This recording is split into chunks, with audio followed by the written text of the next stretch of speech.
بسم الله الرحمن الرحيم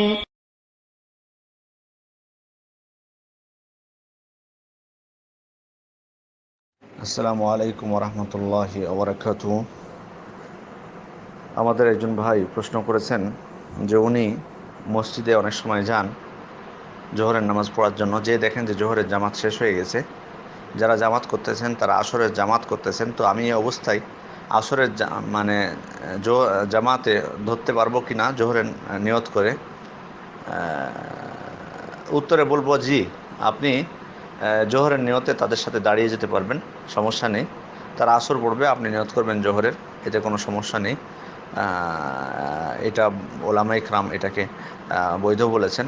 বরং আলাদাভাবে জামাত করাটাকে, এটা এক মসজিদে দুই জামাত, এটা নিষেধ করেছেন। সুতরাং আপনি দাঁড়িয়ে যাবেন এবং জোহরের নিয়ত করবেন, এটাই ভালো সব থেকে। যদিও অনেক ওলামা ইকরাম বলছেন যে ওদের সাথে আসরই পড়ে নেবে, পরে জোহর পড়বে, কিন্তু সব থেকে যেটা উত্তম হচ্ছে তারতিব রক্ষা করা, ধারাবাহিকতা রক্ষা করা নামাজের। সেহেতু আপনি জোহর পড়বেন আগে, তারপরে আসর পড়বেন। তাদের সাথে আপনি দাঁড়িয়ে যাবেন জোহরের নিয়তে, তারা আসর পড়বে। তারপর যখন শেষ হয়ে যাবে তখন আপনি পরে একাকে আসর পড়ে নেবেন, অথবা অন্য কোনো জামাত যদি হয় তাহলে সে জামাতে পড়বেন। কিন্তু এখানে প্রশ্ন থেকে যায় যে আপনি কেন দেরি করে, মানে মনে হচ্ছে বিষয়টা যে আপনি দেরি করে মসজিদে যাচ্ছেন, এটাই এখানে প্রমাণিত হচ্ছে। কিন্তু এই দেরিটা কেন, এটা আমাদেরকে প্রথমে দেখতে হবে যে বিনা কারণে এই ওযর ছাড়া কিন্তু নামাজ দেরি ওয়াক্তে কিন্তু পড়া ঠিক না। ইন্না সলাতা কানাত আলাল মুমিনিনা কিতাবাম মাওকুতা, নিশ্চয় সালাতকে মুমিনদের উপর নির্দিষ্ট সময়ে ফরজ করা হয়েছে। সুতরাং আপনি আসরের ওয়াক্তে যদি যে জোহর পড়েন, এটা কিন্তু ঠিক না, এটা কিন্তু ঠিক না। আমাদেরকে কিন্তু এটা থেকে মানে এই অভ্যাস কিন্তু ত্যাগ করতে হবে। আমি মানে এটা প্রশ্নকারীকে উল্লেখ করে লক্ষ্য করে বলছি না, এটা সকলকে বলতেছি, এই ধরনের যেন আমাদের অভ্যাস না হয়। কারণ আপনি নির্দিষ্ট সময় যদি না পড়েন, আপনার সে নামাজ, যদি আপনার কোনো ওজর থাকে তাহলে সেটা আলাদা বিষয়। আর ওজর না থাকলে, ওজর বলতে বোঝায় সেটা এই ওজর, যেমন ধরেন যে আপনি ঘুমিয়ে গেছেন, মানে আপনার অভ্যাস আপনি নিয়মিত নামাজ পড়া, কিন্তু বাই চান্স হয়তো অতিরিক্ত ক্লান্তির কারণে মানুষ ঘুমিয়ে গেছেন অথবা বেখেয়াল হয়ে গেছেন, এটা হলো স্যার এই ওজর। মান্না মান সলাতিন আও নাসিয়া ফালিউসাল্লিহা ইযা যাকারহা, যে ব্যক্তি ঘুমিয়ে গেল অথবা ভুলে গেল, সে যখন স্মরণ হবে অথবা ঘুম থেকে উঠবে তখন যেন নামাজ পড়ে নেয়। তাহলে আপনি যদি এমন হয় যে জোহরের নামাজে ঘুমিয়ে গেছেন, পরে জায়গা পাইছেন আসরের নামাজে, তখন যে এটা পড়লেন সেটা আলাদা বিষয়। কিন্তু এটা মানে কোনো কাজের অজুহাতে নামাজকে দেরি করা, এটি অনেকের অভ্যাস রয়েছে। আমি এই সুযোগে বলতে চাই এটা থেকে কিন্তু আমাদেরকে বিরত থাকতে হবে। কারণ যারা আল্লাহ, দেখুন, যারা সত্যিকারের মুমিন তাদের পরিচয় দেখুন। রিজালুন লা তুলহিহিম তিজারাতুন ওয়ালা বাইউন আন যিকরিল্লাহি ওয়া ইকামিস সালাতি ওয়া ইতাইজ যাকাত ইয়াখাফুনা ইয়াওমান তাতাকাল্লাবু ফীহি আল কুলুব ওয়াল আবসার। মহান আল্লাহ তাআলা সূরা নূরের মধ্যে 37 নম্বর আয়াতে বলছেন, সেসব লোক যাদেরকে ব্যবসা বাণিজ্য ও ক্রয় বিক্রয় কোনটি আল্লাহকে স্মরণ থেকে এবং সালাত কায়েম এবং জাকাত প্রদান থেকে বিরত রাখে না, তারা ভয় করে সেদিনকে, যেদিন অনেক অন্তর ও দৃষ্টিসমূহ উল্টে যাবে।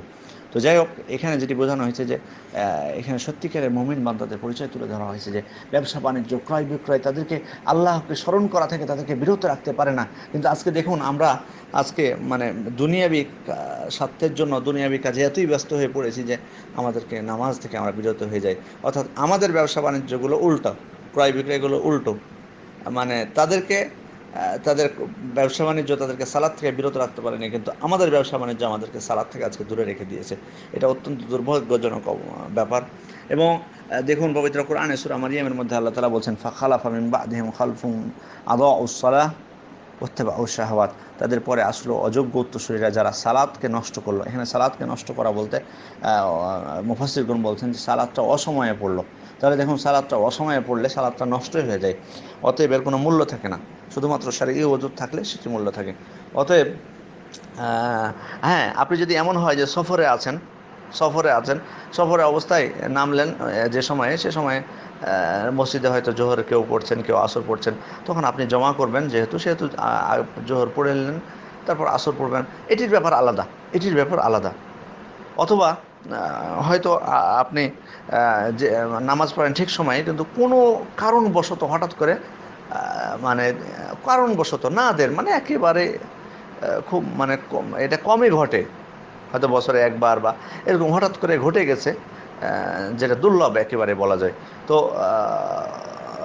এই অবস্থায় হ্যাঁ, তখন আপনি যদি যেমন এমন রক্ত হয় যে জোহরের রক্ত পার হয়ে গেছে, তো যেহেতু জোহরের সাথে আসর জমা করা যায়, সেহেতু তখন আপনি আসরের রক্তে জোহর আসর পড়ে নিলেন জমা করে, অথবা মাগরিবের এরকম হয়েছে তখন মাগরিবের সাথে জমা করে পড়ে নিলেন। কিন্তু যে নামাজ জমা করার সুযোগ নেই, সেই নামাজকে আপনি যে অবস্থায় থাকুন না কেন সেই অবস্থায় পড়ে নেবেন। তো যাই হোক, এখানে একটি যেটি বলতে চাচ্ছি আমি, যে আপনি সমস্যা নেই, আপনি জোহরের রক্ত যখন জোহরের নামাজ পড়তে যাবেন তখন আসরের সাথে আসরের নামাজ যারা পড়ছেন তাদের পিছনে আপনি জোহরের নিয়তে দাঁড়িয়ে যেতে পারেন, এতে কোনো সমস্যা নেই। এবং বিশেষ করে সফরে এটি বেশি ঘটে, কিন্তু এমনি সময়ে স্বাভাবিক সময়ে যেন এটি না হয়। আল্লাহ আমাদেরকে সঠিক সময়ে সালাত আদায় করার তৌফিক দান করুন, আমিন। আসসালামু আলাইকুম ওয়া রাহমাতুল্লাহি ওয়া বারাকাতুহু।